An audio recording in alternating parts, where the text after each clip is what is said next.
En las rocosas tierras de Jordania y los desiertos de Arabia Saudita se encuentran los restos de dos ciudades fabulosas. Petra y Madain Saleh, conocida en la antigüedad como Hegra. Tallados en la roca, estos imponentes edificios son tan oníricos que es difícil creer que existan. Las personas que los construyeron eran conocidas como los nabateos.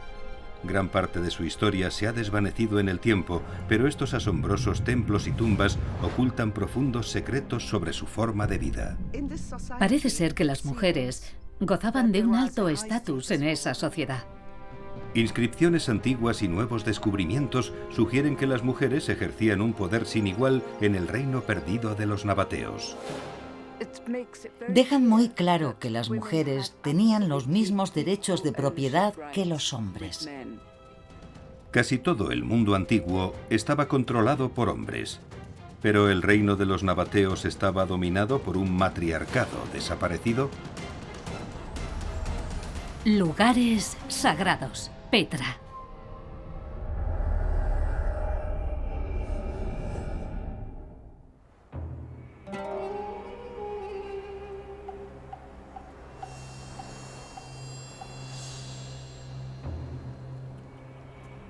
El desierto de Wadi Rum o Desierto Rojo, Jordania. Fue el escenario de diferentes itinerarios. Durante siglos antes y después de Cristo, caravanas, camellos y personas cruzaban este desierto. Eran comerciantes que llevaban valiosas mercancías entre África, el Lejano Oriente y el Mediterráneo.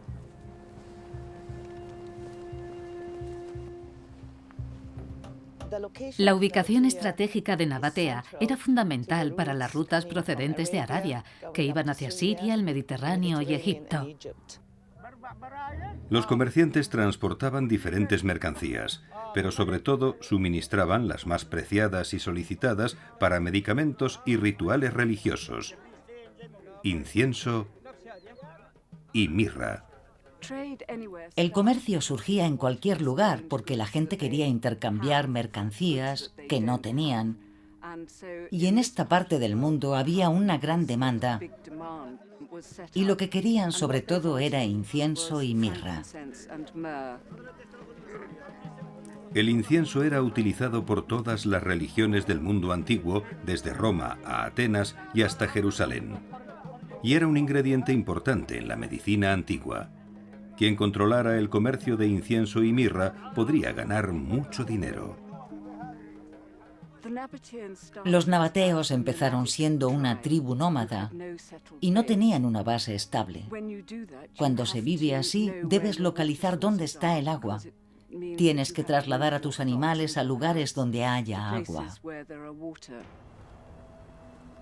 Con esa información que mantenían en secreto, los nabateos podían cruzar el desierto en el menor tiempo posible. Acortando los viajes, hicieron mucho dinero y se hicieron extremadamente ricos. La ruta del incienso empezaba en el sur de Arabia y se dirigía hacia el norte a través de la península arábiga. Los nabateos controlaban las etapas finales y cruciales de esta ruta que terminaba en los puertos del Mediterráneo.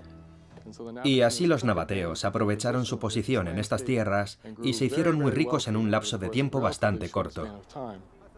Poco a poco llegaron a dominar la región. Finalmente se establecieron y comenzaron a construir ciudades, centros de poder donde podían controlar el comercio de manera aún más efectiva. Alrededor del año 150 a.C. habían creado un próspero reino comercial. En la intersección de varias rutas comerciales importantes, los nabateos construyeron una asombrosa ciudad tallada en su rosada piedra: Petra.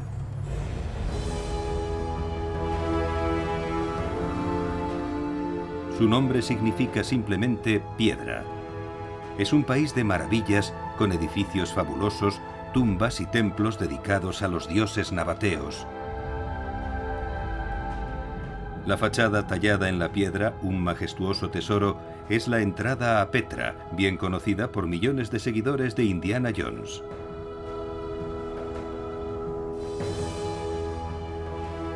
Luego está el monasterio sorprendentemente hermoso, labrado en los acantilados de arenisca, y la majestuosa tumba de la urna, el imponente mausoleo de un gobernante nabateo. A pesar de lo impresionante que es hoy este lugar, solo podemos imaginar lo que fue en su apogeo, las décadas anteriores y posteriores al nacimiento de Cristo.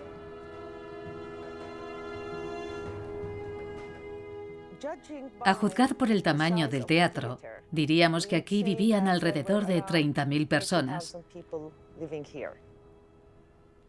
Puede que no fuera un gran número para los estándares modernos, pero si consideramos que Roma, la ciudad más grande de esa época, solo tenía 1 millón de habitantes, esta también tuvo que ser una ciudad importante. Para tallar las tumbas y los templos, los constructores de la ciudad usaron una técnica inusual pero altamente efectiva. Comenzando desde lo alto de la pared de roca, se abrían paso hacia abajo, cortando la piedra a medida que avanzaban. Así es como se formaron las elaboradas y bellas fachadas. Petra fue construida desde arriba hacia abajo.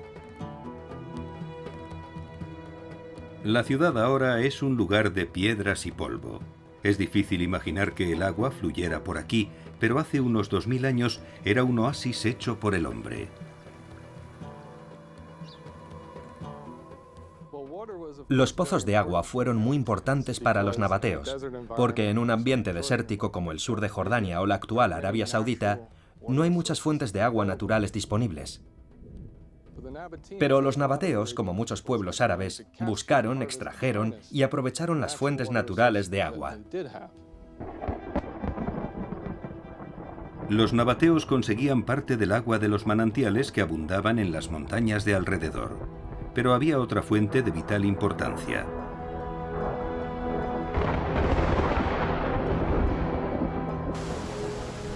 Cada invierno, esta región sufría tormentas y lluvias torrenciales.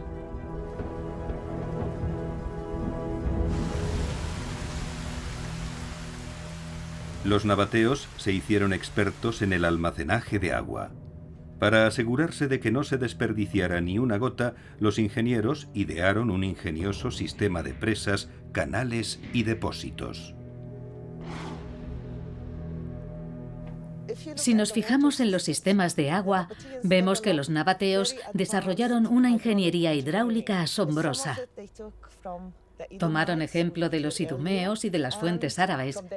Los árabes tenían una tecnología hidráulica muy desarrollada. De ser un lugar yermo, seco y polvoriento, Petra pasó a ser un lugar idílico. La gente vivía, trabajaba, amaba y moría en este próspero paraíso natural.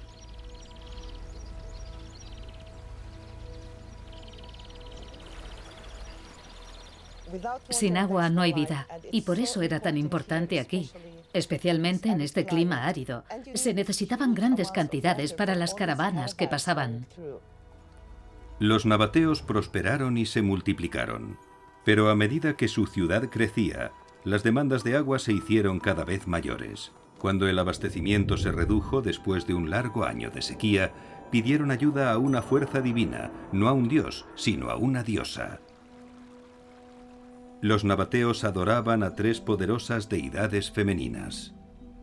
La diosa Alusa, la más poderosa. Alat, diosa del sol. Y Manat, la diosa del destino. Eran adoradas en sus grandes santuarios y templos. Los nabateos que vivían dentro de Petra parecían adorar en particular a la diosa Alusa, cuyo nombre significa la más poderosa. Así la llamamos. Mucho antes del surgimiento del Islam, Alusa era adorada en toda la península arábiga. Su imagen se ha encontrado por toda Petra, tallada en pequeños bloques de piedra. Durante siglos, los nabateos usaron bloques para representar a sus deidades. En algunos tallaron características básicas, ojos y a veces narices. Se conocen como ídolos oculados. Basándonos en las inscripciones que hay en los alrededores de Petra y otros sitios nabateos, este tipo de pieza se asocia con Alusa. Al-Usa estaba relacionada con la siempre presente necesidad de agua de Petra.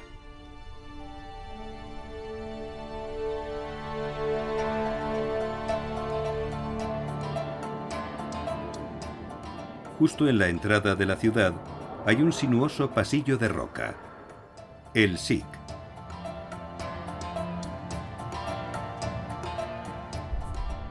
Después de muchos giros y vueltas, se llega a una impresionante fachada de pilares tallados, frontones y estatuas. Este increíble lugar se conoce como El Tesoro. Muchos creen que podría ser la tumba de un rey nabateo, Aretas IV. Pero algunos dicen que no es la tumba de un rey, sino el santuario de la deidad más importante de la ciudad. Hay una figura que se encuentra en la cúpula que corona la entrada.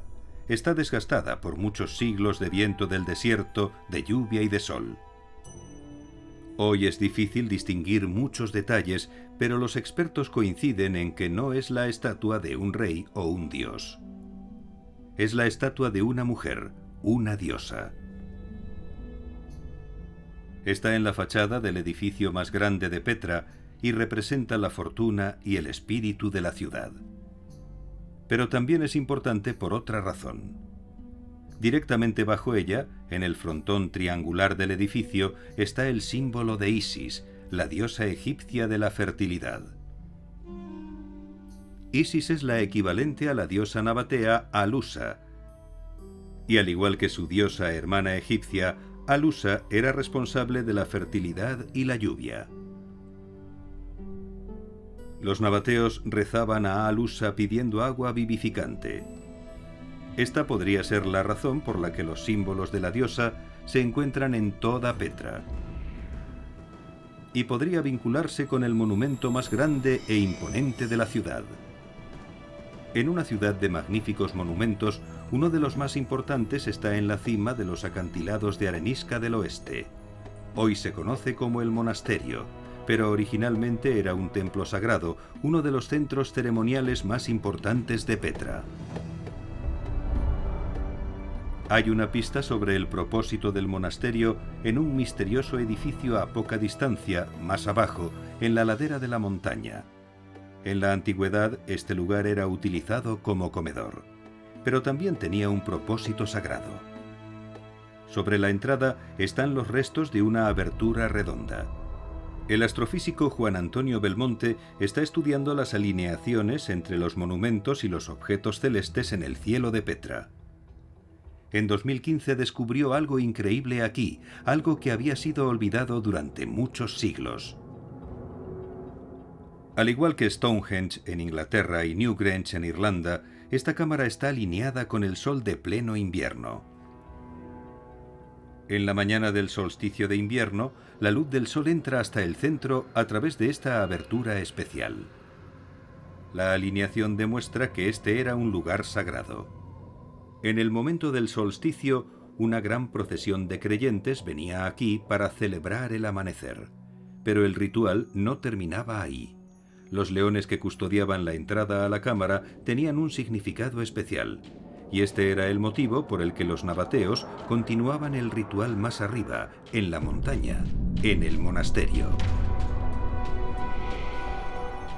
Algunos dicen que el monasterio era el templo de un importante dios o diosa nabateos, otros que era un santuario para un rey deificado. Nadie lo sabe con seguridad. Pero Juan espera ser testigo de un fenómeno que desentrañará este misterio. Los nabateos eran comerciantes, por lo que viajaban en caravanas desde el sur de Arabia hasta el Mediterráneo. Para orientarse por las arenas del desierto, los nabateos necesitaban conocer los movimientos de los cuerpos celestes, las estrellas, la luna y el sol. Juan descubrió que el monasterio también está alineado con el sol durante el solsticio. Para los nabateos esto era de vital importancia. El sol entra en el monasterio en ese preciso momento y produce un efecto de luz y sombra muy hermoso. Si las teorías de Juan son correctas, el monasterio no era solo una tumba o un templo, era algo aún más importante. La gran entrada rectangular está especialmente diseñada para que cuando el sol se pone durante el solsticio, caiga sobre el altar, dejando todo lo demás en sombras. No creo que fuese casualidad, fue intencionado.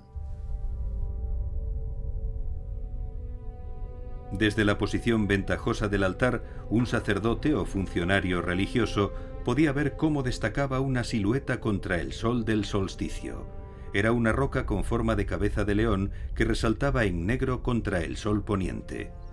El león era el animal sagrado de Al-Usa. Adoraban los nabateos a la diosa durante el solsticio, mirando con asombro la roca con cabeza de león. Lo que sucedía a continuación era aún más espectacular. El sol se pone primero encima de la roca y luego reaparece durante unos momentos, un poco a la derecha de la posición anterior. Esto es lo que llamamos en astronomía una doble puesta de sol. La doble puesta de sol permitía a los nabateos determinar el momento exacto del solsticio con precisión. Y este evento anunciaba el poder que la diosa estaba a punto de desatar.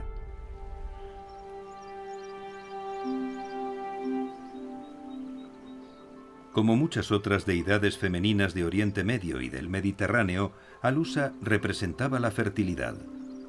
Ella era responsable de las precipitaciones. El solsticio de invierno señalaba cuándo la lluvia estaba a punto de llegar, cuándo la tierra volvería a ser fértil y cuándo el agua regresaría a la ciudad reseca. Entonces, cuando los nabateos veían aparecer el león sagrado de Al-Usa contra la luz del sol de pleno invierno, sabían que pronto llegarían las lluvias. Y esto al mismo tiempo estableció una relación entre la diosa, es decir, entre Al-Usa y la llegada de la lluvia. Esto explica por qué el agua estaba asociada con cada tumba y estructura sagrada en Petra, y por qué los nabateos ponían tanto cuidado en administrar esa valiosa fuente.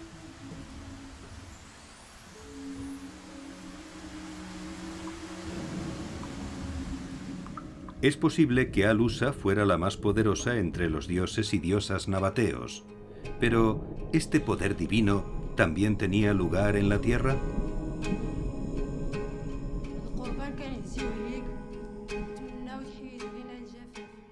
¿Qué estatus tenían las mujeres nabateas en comparación con los hombres?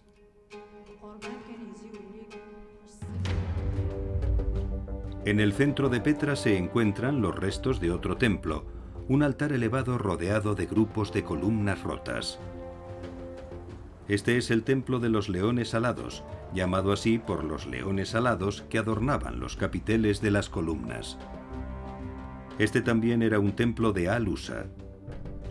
Aquí se descubrió un extraordinario ídolo oculado. Artísticamente tallado, es la impresionante imagen de una diosa. Como fue descubierta entre los escombros del templo, los arqueólogos creen que el lugar estaba dedicado a Al-Usa.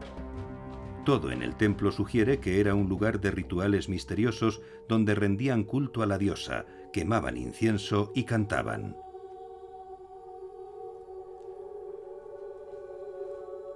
Este pedestal sagrado estaba especialmente diseñado para que la imagen de la diosa se mantuviera oculta hasta el gran momento. Entonces, era cuando se abrían las cortinas y se encontraban cara a cara con la imagen de la diosa Al-Usa, situada en el altar.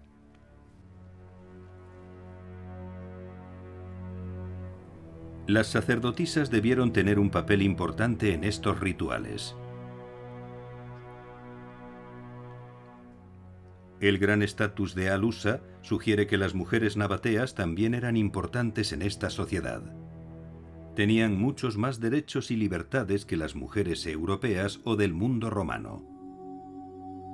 Los nabateos no dejaron muchos testimonios, pero los registros que han sobrevivido proporcionan sorprendentes evidencias del poder y el estatus de las mujeres y nos sugieren algo asombroso. Durante al menos cierto tiempo, las mujeres controlaron este país. Las mujeres todavía tienen hoy un papel principal en el Templo de los Leones Alados.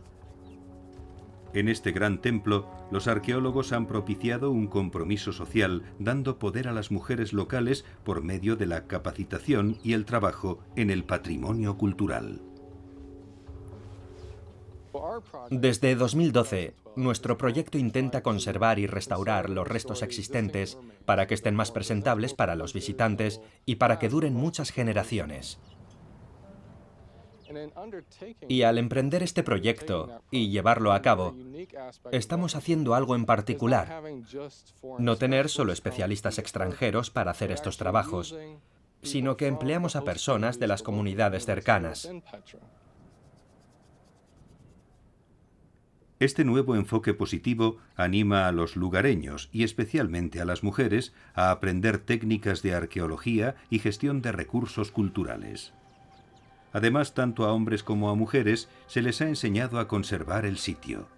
Estas habilidades permitirán a estas personas continuar este importante trabajo en el futuro. La arqueología ya ha contribuido mucho a nuestro conocimiento de los nabateos y las mujeres que vivían allí. En 1961, un equipo de arqueólogos descubrió un misterioso conjunto de documentos ocultos en el sur de Israel. Al igual que los rollos del Mar Muerto, los documentos habían permanecido olvidados en una cueva durante unos 2000 años. Revelan información sorprendente sobre la vida de una mujer nabatea llamada Abi Adán, que vivió en el siglo I después de Cristo. Cuentan que poseía un huerto de palmeras datileras cerca del Mar Muerto. Actualmente los documentos están en poder del Departamento de Antigüedades de Israel. Hannah Cotton, de la Universidad Hebrea de Jerusalén, es una experta en estos documentos. Abi Adán era una mujer nabatea y hay dos documentos. Unos documentos interesantes porque vendió el mismo huerto a una persona y luego a otra. El documento demuestra que Abi Adán sabía leer y escribir y que su propiedad colindaba con las tierras del rey nabateo. No hay duda de que era una mujer rica e influyente. Estos documentos son legales. No es el diario de una mujer, pero tengo la sensación de que tras los documentos dictados a los escribas, había una mujer que sabía lo que quería. La sensación que dan los documentos es que era una mujer totalmente independiente. Parece que en Nabatea las mujeres podían tener propiedades, podían transferir propiedades. Y como diríamos coloquialmente, las mujeres tenían peso en aquel periodo.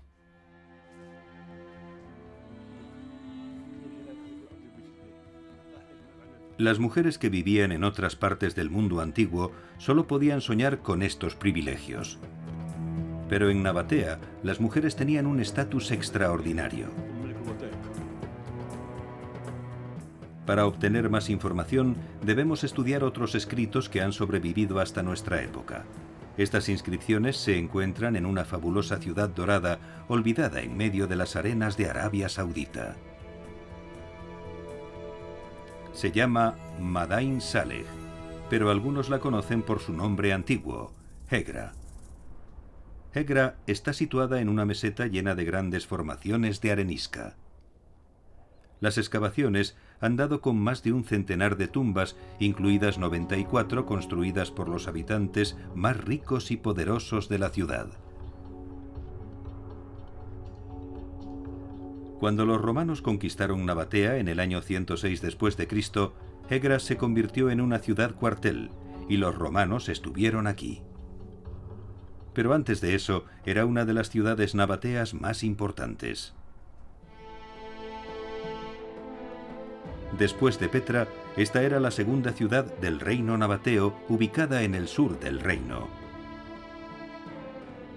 Su ubicación no era casual. Hegra contaba con un abundante suministro de lo que más se necesitaba para sobrevivir en el desierto: agua. Era un gran oasis con centenares de pozos.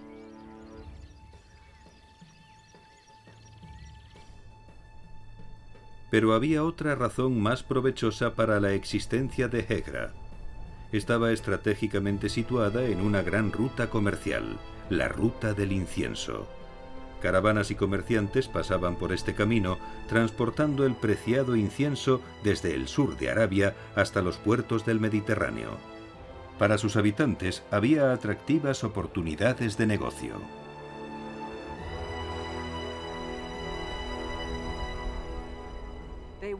Querían crear una base que estuviera en el punto más al sur de su área de control, y por eso hicieron esta base en Hegra, un lugar con maravillosas montañas de piedra arenisca que recordaba a Petra.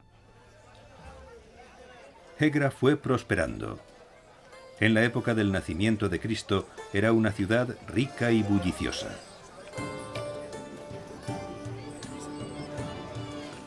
En su apogeo, la ciudad tenía una población de unos 15.000 habitantes y era un centro residencial lleno de vida. Las personas que vivían aquí cultivaban frutas y verduras que exportaban, aunque compraban y vendían otras mercancías. En las afueras se encuentran otras estructuras, monumentos que aún sobreviven. Los habitantes más poderosos y ricos construyeron impresionantes tumbas para ellos y sus familias. Tallados en grandes bloques, estos impresionantes monumentos son la mejor evidencia de cómo era la vida en la ciudad y el especial papel de las mujeres. Algunas de las entradas a la tumba están custodiadas por cabezas monstruosas, colocadas ahí para alejar a los espíritus malignos. Más de un tercio de ellas tienen inscripciones, mensajes que avisan de estrictos castigos para cualquiera que se atreva a entrar en la tumba. Pero lo más sorprendente es lo que las inscripciones nos dicen sobre los propietarios de las tumbas.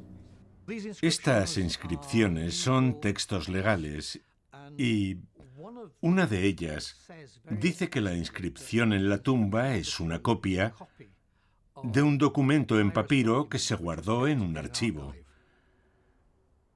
Creemos que eran escrituras de propiedad relacionadas con cada una de estas tumbas, y un resumen de propiedad se copiaba y se inscribía en la tumba. Este grupo de tumbas es conocido como el Palacio de la Doncella.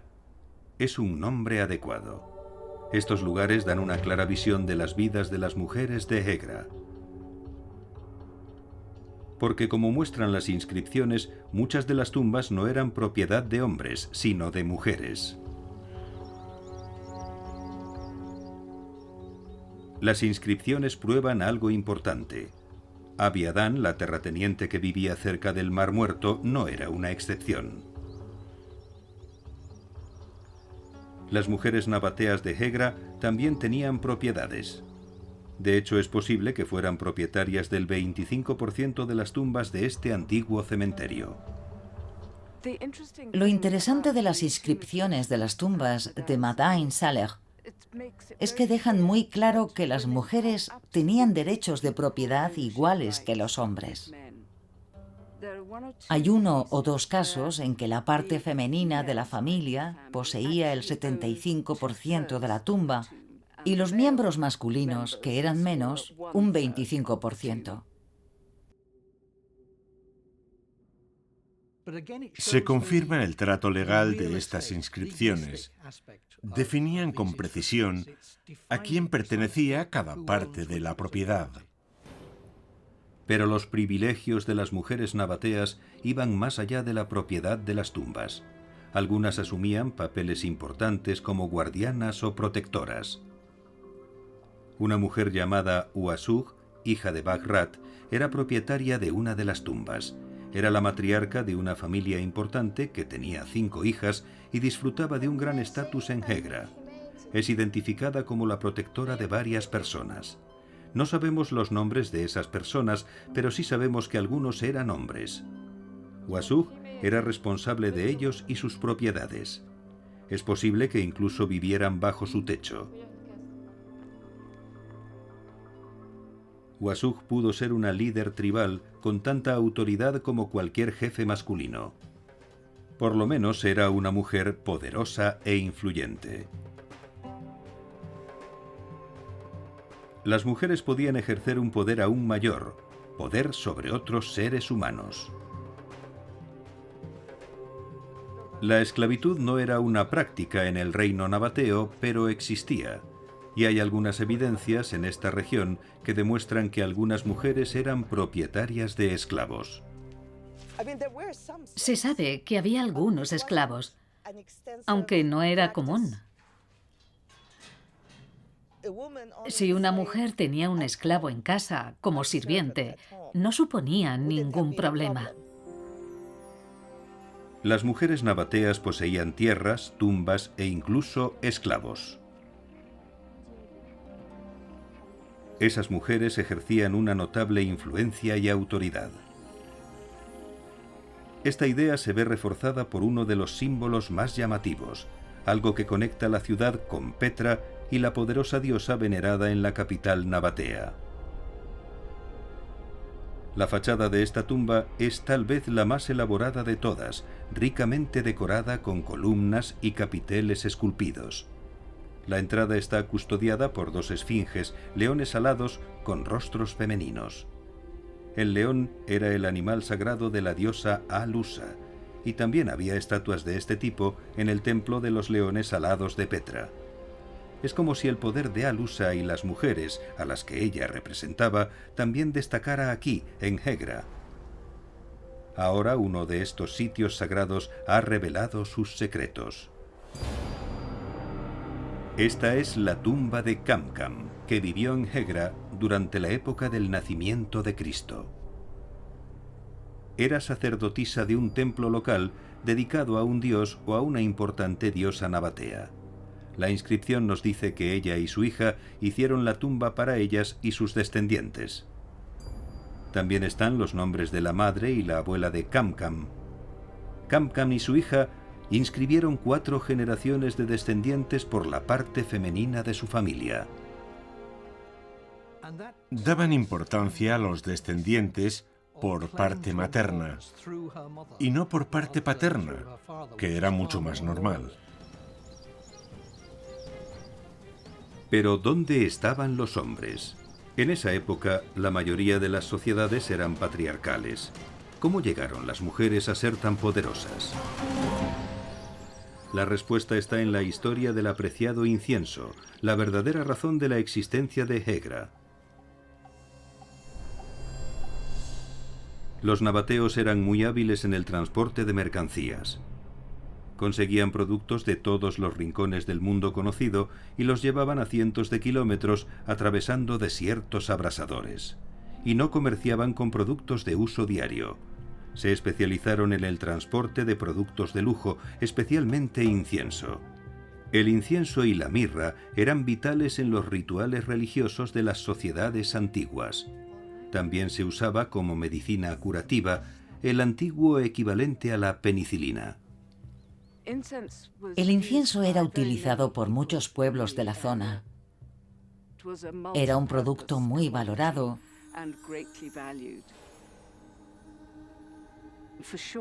Por supuesto, los nabateos lo usaban en sus rituales religiosos. Sin duda, las ceremonias se celebraban con ese olor especial del incienso al quemarse y se utilizaba en todos los rituales. Debía ser algo impresionante. El incienso y la mirra solo se podían encontrar a cientos de kilómetros de distancia, en el extremo sur de la península arábiga. Realizaban 2 viajes al año, uno en invierno hacia el sur, a Yemen, y otro en verano, hacia el norte, hacia Siria. Por eso era normal que los hombres estuvieran ausentes casi la mitad del año. La realidad era que los hombres que dirigían las caravanas estaban lejos durante periodos muy largos. Las mujeres que se quedaban en las ciudades no solo se ocupaban de sus hogares, también tenían que preocuparse de dirigir sus comunidades. Es fácil imaginar que si sus esposos estaban ausentes durante largos periodos, viajando con las caravanas, esas circunstancias fueron las que provocaron que las mujeres asumieran responsabilidades.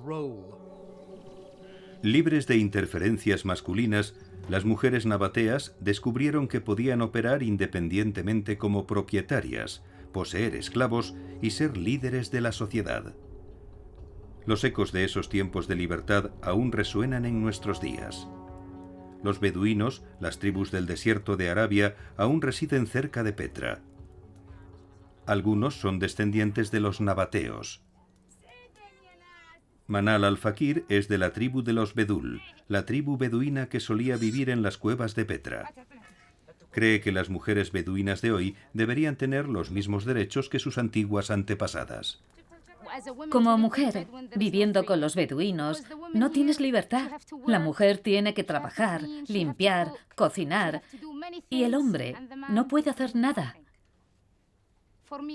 Cuando me case, quiero que mi esposo comparta su vida conmigo, que cocine y haga muchas cosas conmigo.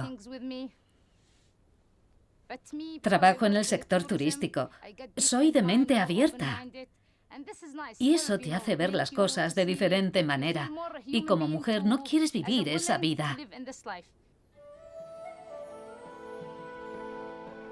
Algunas mujeres nabateas valoraban y respetaban la descendencia femenina de la familia, demostrando su poder y estatus en la sociedad. Al hacerlo, puede que se remontaran a un tiempo anterior, a cientos de años antes del surgimiento de los nabateos, cuando las grandes reinas gobernaban en Arabia. La más famosa de estas monarcas era la reina de Saba, que vivió 1000 años antes de Cristo.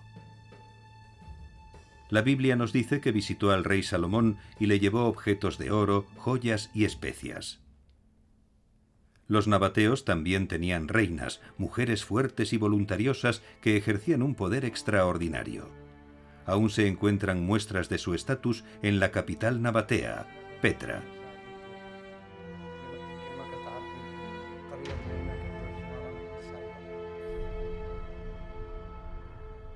Aretas IV fue rey de Nabatea desde el año 9 a.C. hasta el 40 después de Cristo. Su reinado fue una época de gran prosperidad. Muchos creen que él construyó los monumentos más grandes de Petra, incluyendo este espléndido teatro donde se reunían miles de personas para ver representaciones al aire libre. Herodes Antipas se casó con la hija de Aretas y esta relación repercutió en el reinado de su padre. Aretas IV tuvo 2 mujeres y es posible que tuvieran influencia en el gobierno del reino. Las pruebas de ello no se encuentran en monumentos o inscripciones, sino en pequeños y aparentemente insignificantes elementos, las monedas. El Museo de Numismática de Amán contiene una gran colección de monedas nabateas. Estos objetos dan sorprendentes pistas de los juegos de poder que existían en la monarquía nabatea. Las figuras de bustos de las reinas que se representan en las monedas nabateas reflejan que los nabateos respetaban a sus mujeres y también respetaban a sus reinas. La reina aparece en las monedas de 3 maneras diferentes. A veces la cabeza de la reina se ve al lado de la del rey. En otras monedas, su cabeza aparece sola en el reverso de la moneda y en algunos casos muestran solamente a la reina. Al principio había figuras de reinas en las monedas, pero no se mencionaban sus nombres. Desde los tiempos del rey Aretas IV, alrededor del año 9 a.C., se mencionaba el nombre de las reinas y sus retratos estaban al lado del rey o en el reverso, y se mencionaba sus nombres como reinas de los nabateos. Esta tradición continuó de manera constante durante más de un siglo. No era algo inusual y de nuevo indica el estatus que tenían las reinas. El diseño es similar a otra moneda acuñada durante una generación anterior por otra gran reina, Cleopatra de Egipto. A su lado aparece su amante, el general romano Marco Antonio. Oculto en las profundidades de las colinas al sur de Petra se halla otro sitio sagrado. La mayoría de personas que visitan la ciudad nunca ven este lugar. Es una pequeña capilla excavada en la roca. Dentro de la capilla hay un nicho donde había una estatua. En una viga sobre la cabeza hay unas palabras talladas que revelan que la gente venía aquí a adorar al que fue el rey Obodas. La inscripción también invoca a Aretas, rey de los nabateos, y su esposa, Shakilat, y dice algo intrigante. La reina, Shakilat, era conocida con el título de Malika. Eso significa gobernante absoluta. Pero hay algo impactante a nuestros ojos. La inscripción dice que el rey y la reina no eran solamente un matrimonio. Eran hermano y hermana.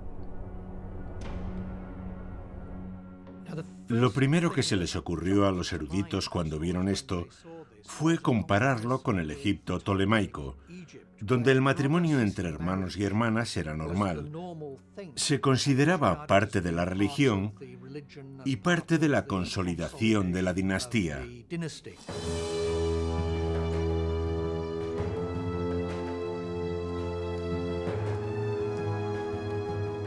Los reyes y reinas de la dinastía tolemaica gobernaron Egipto alrededor de 300 años antes del nacimiento de Cristo. Para muchos de estos monarcas, el incesto era una realidad cotidiana. La famosa Cleopatra tuvo 2 esposos sucesivos que además eran sus hermanos. Ella gobernaba junto a estos hombres y cuando murieron gobernó sola. Es posible que Cleopatra practicara el incesto para parecerse a los dioses y diosas de Egipto como Isis, que se casó con su hermano Osiris. Y esto también podría explicar por qué las reinas nabateas practicaban el incesto. Así también podían estar más cerca de los dioses. A lo largo de la historia, la mayoría de los monarcas y civilizaciones han considerado el incesto como algo impensable, pero las evidencias sugieren que los gobernantes del Egipto tolemaico y la antigua Nabatea lo consideraban aceptable.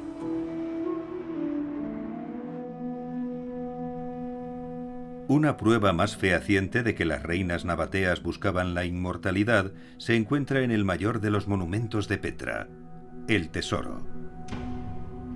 Desde el interior del monumento es visible una pequeña sección del cielo. El astrofísico Juan Antonio Belmonte ha calculado que la Luna es visible en este punto preciso cada 18 años y medio. Hallazgos recientes sugieren que el tesoro puede ser la tumba de Shakilat I. Hay varias posibilidades, pero una que he visto recientemente es que este monumento podría estar relacionado con Shakilat, que podría haber estado relacionada de alguna manera con la diosa Manat, la diosa de la fortuna de los nabateos, y posiblemente esta diosa estaba relacionada con la luna. Como otros gobernantes antiguos, Shakilat quería que la consideraran divina. Este podría ser el motivo por el que se la asociaba con el tesoro y la diosa Manat, y este anhelo por lo divino también puede explicar por qué Shakilat practicaba el incesto. Alineaciones solares, imágenes de una diosa poderosa, monedas reales, registros legales e inscripciones en antiguos sitios sagrados. En conjunto, estas evidencias revelan mucho sobre la antigua Nabatea, una época y un lugar donde las mujeres disfrutaban de grandes privilegios y poderes. Pero la evidencia es circunstancial. La historia completa de Nabatea sigue siendo desconocida. Lo que ocurre con los nabateos es que tenemos muy pocos registros y lo obtenemos todo de las inscripciones, las leyendas de las monedas y de lo que otras personas han escrito sobre ellos. Por eso es muy difícil hacernos una idea completa mientras no descubramos los posibles anales perdidos de los reyes nabateos. Pero una cosa es segura. Las mujeres de Petra y Hegra gozaban de libertades mucho mayores que las de Grecia o Roma. Era una sociedad diferente a cualquier otra del mundo antiguo. ¿Qué le ocurrió a este sistema de gobierno? La respuesta podría estar en el cumplimiento de una profecía bíblica. En el Antiguo Testamento, a Nabatea se le llama la tierra de Idumea. Los libros de Jeremías y Ezequiel cuentan que Dios maldijo a Idumea. El país debía ser arrasado. Las fortalezas y los palacios quedarían desolados y abandonados. Parece ser que en el siglo IV después de Cristo estas profecías se hicieron realidad. En el año 363 hubo un terremoto que al parecer devastó no solo Petra, sino gran parte de las regiones actuales de la Palestina meridional, Jordania e Israel.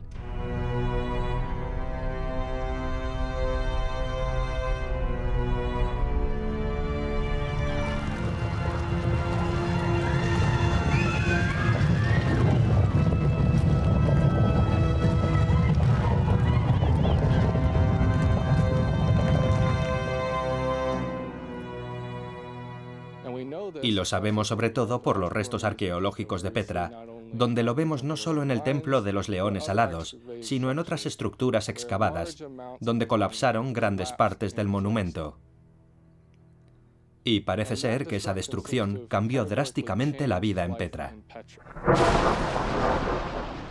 Poco después, la ciudad ya destruida sufrió una gran inundación.